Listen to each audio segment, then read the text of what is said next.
Hi. I want to talk about the Battle of Karbala. This weekend, tomorrow specifically, is a day that some people will be mourning the death of a man named Hussein. I'm trying to decide how I want to talk about this, and to be honest with you, I don't want to talk about this in any relation to religion. This is a historical event that occurred over 1,000 years ago. It is historically recorded. I'm not relying necessarily on any religious text. It happened.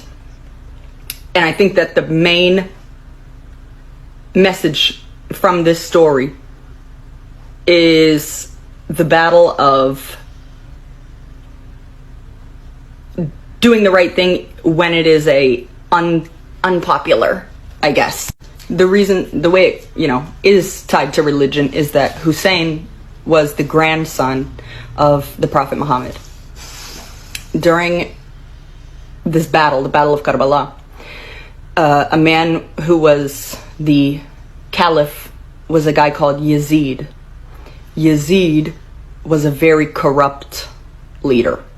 That's pretty agreed upon by everyone. That he was very much using the name of God as a way to do terrible things, as we have seen in the world over and over and over again. Whenever you are cutting off the water supply in the name of God, I fear God is nowhere to be found in that. Do you understand what I'm saying?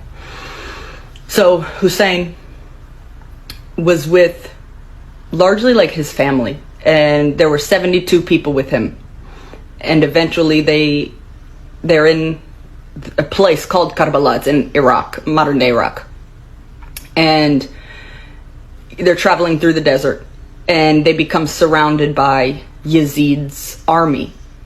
And when the sun goes down, the day before the battle, when the sun goes down, Hussein said to the 72 people that were with him,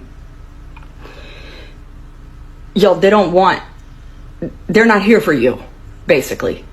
They are here for me. They want me to pay allegiance to Yazid.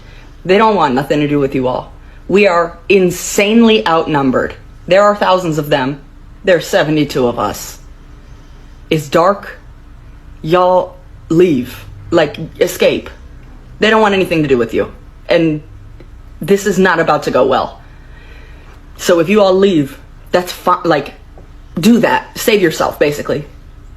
And they said no. The 72 of them said no, because they understood that what Hussein was standing up against was a tyrannical leader, a corrupt leader.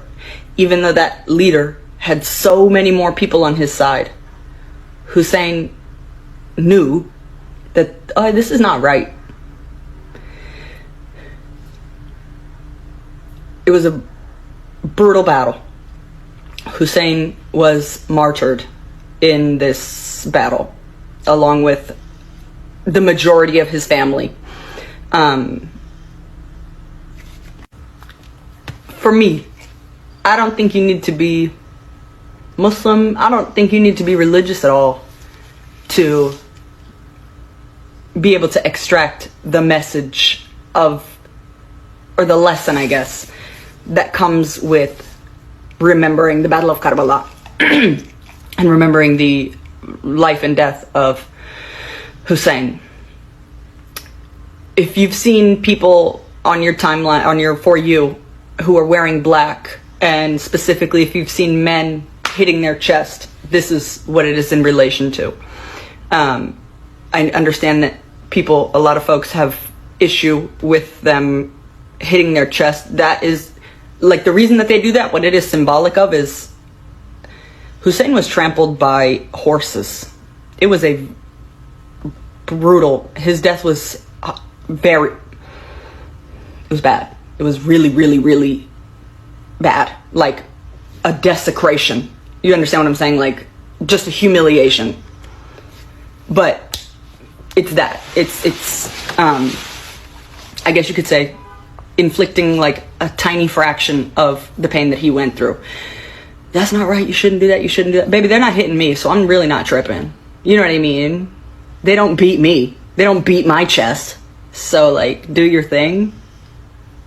For me personally, I'm not necessarily one to be like, ooh, look at how look at the way you do your sins. I, for one, am 1,000% sure that I have a list of sins that I need to reflect on. So, in the day of judgment, God never called me and said that the day of judgment is up to me. So somebody else beating their chest, even if that is, I'm like, oh, that's a sin. I have bigger fish to fry. For example, worrying about my own sins. You worry about you. You understand? But that is what that commemorates. And it is typically commemorated, it is always commemorated on the 10th day of Muharram by Shia Muslims. There's a group this big. The group this big with all the power cut off the water supply. Does this sound familiar? Of the group this big. The group this big did not give in and say, all right, bro, we'll do what you say. We'll do what you say. They said, no, what you're doing is wrong. And I'm not gonna not say that because it's wrong. It's a matter of having the courage to stand up against injustice. And I think it's an important lesson no matter who you are.